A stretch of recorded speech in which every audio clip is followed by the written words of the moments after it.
lang guys, ay panibago na naman sira yung motor natin. Mapapansin nyo, mabagal lang ang takbo natin.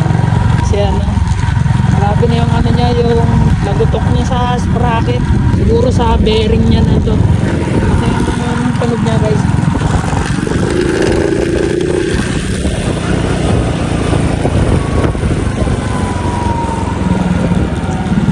Ganito naman pagka ano, tawag nito, galing sa first gear.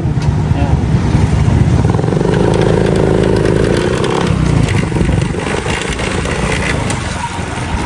Natunog siya guys. Kailangan na natin tong ano, kailangan na natin siyang ayusin. Eto na boy.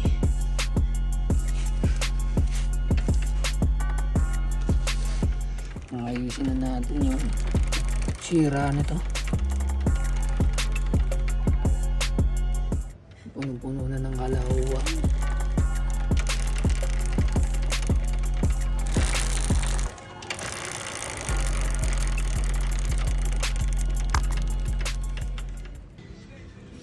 Yan.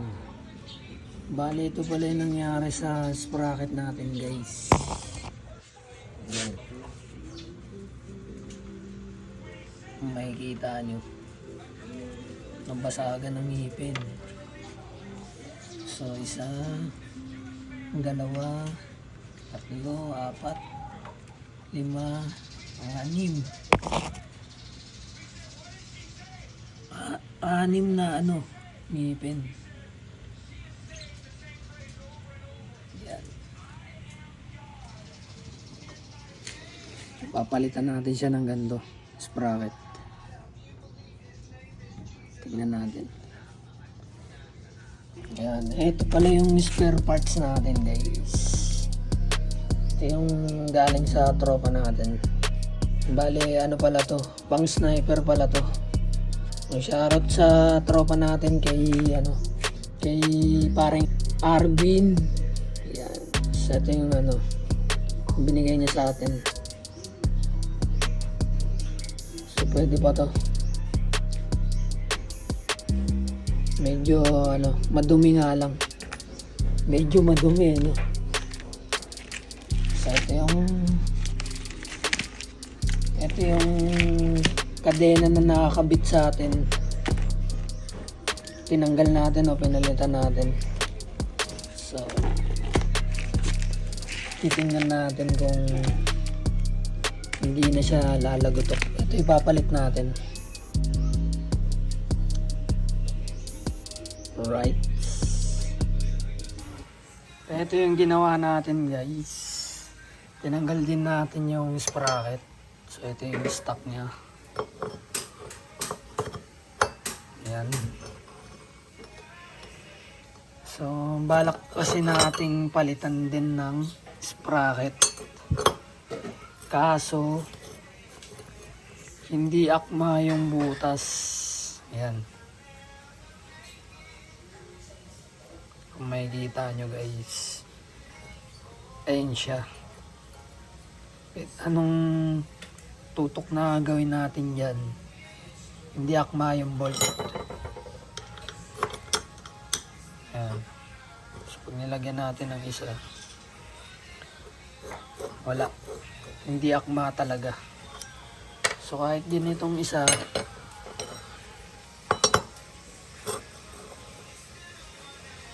so, ang titingnan natin,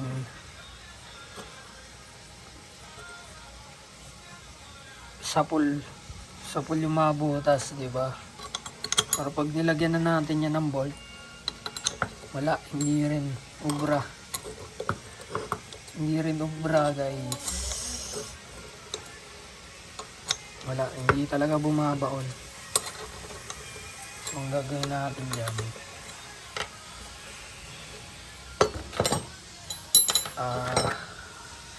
since na hindi pa naman tawag nito, wala pa naman basag dito.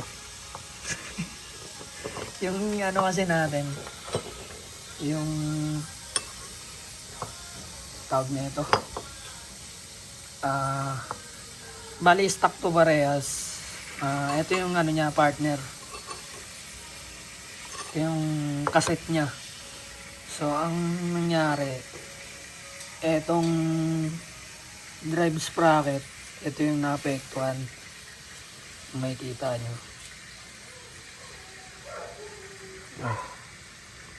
Yan, basag. Ito, tsaka ito. Yan, may mga tama na siya. Ito, since nawala pa naman siyang tama, ito pa rin yung gagamitin natin. Pansamantagal. So, hanap tayo ng ano. Kasi hindi ubra yung mga ano eh. Yung mga dinonate sa atin ng mga parts ng tropa natin. So, dito lang muna yan. Tatabi lang muna natin yan.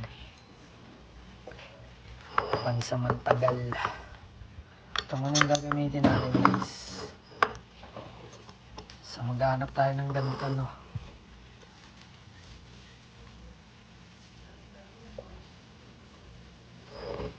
Ay, nasi, hindi makita. Yan. 40, 20, 37. Parehas lang din naman dito yan.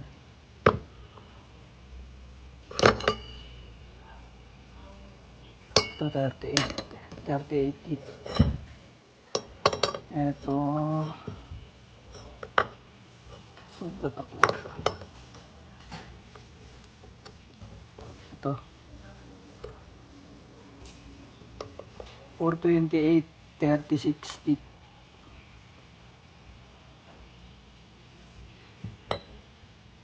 So mas malaki, no, mas malaki yung dito niya para dito. Manipis lang. Tapos yung makapal. So magkakaiba sila ng sukat, no. So once man tagal, ito muna gagamitin natin, guys. So update na lang. Okay, guys. Bale, tapos na pala natin linisan dong sprocket natin. Ayan. Tapos ito muna yung gagamitin natin, no. Kasi basag na yung isa eh. So magkaiba yung sukat niya, no. 428. Tapos ito naman 420. No, subukan natin kung obra ba to. O sa tingin ko, obra naman to. Yun nga lang, maliit lang tong ating stock sprocket. Bali, nalinisan na pala natin to, guys. Na-repack na rin natin ng grasa to. Nilagyan na natin ng grasa. So, ang gagawin na lang natin, isasalpak na natin to ngayon dun sa motor. Alright. So, ayan.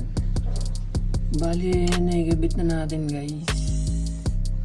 Pero iba yung ginamit natin. Kasi hindi na naman akma yung lock na ito. So, masyadong malayo yung mga butas. Kaya ito munang ginamit natin pang sniper.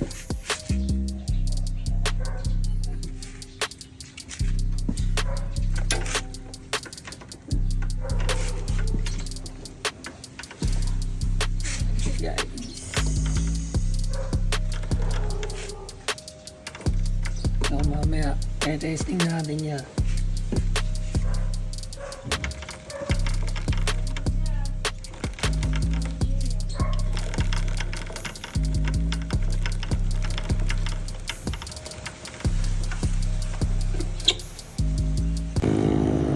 Okay guys, nandito na kayo ngayon sa labas. Tinetesting na ngayon natin yung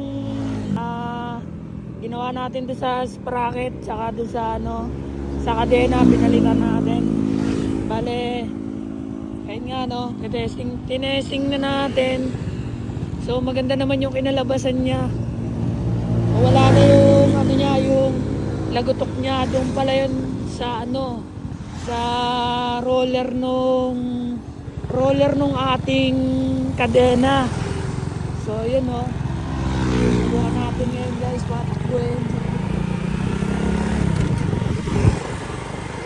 mapapakinggan nyo guys, wala na siyang lagutok.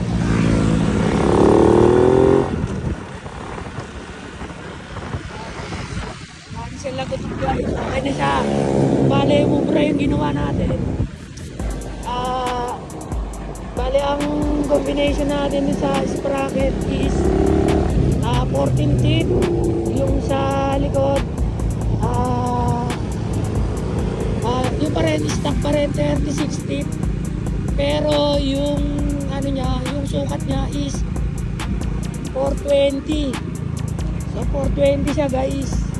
Yung ating drive sprocket naman is 428. So mas malaki yung ano niya, yung sukat. Yung sa ano naman natin sa kadena, ang sukat naman niya guys is 428 kasukat nung drive sprocket natin. Yung ating tawag na ito, yung front sprocket, yung maliit.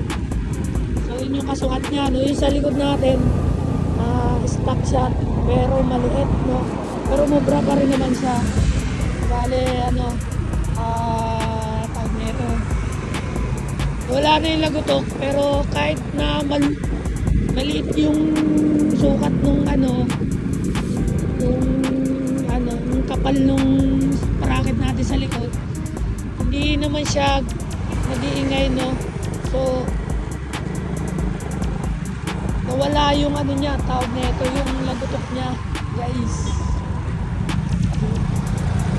Ayun, so bale dito tayo ngayon sa C5, nag-ano lang tayo, nag-iikot-ikot lang tayo para syempre ma-testing na rin natin kung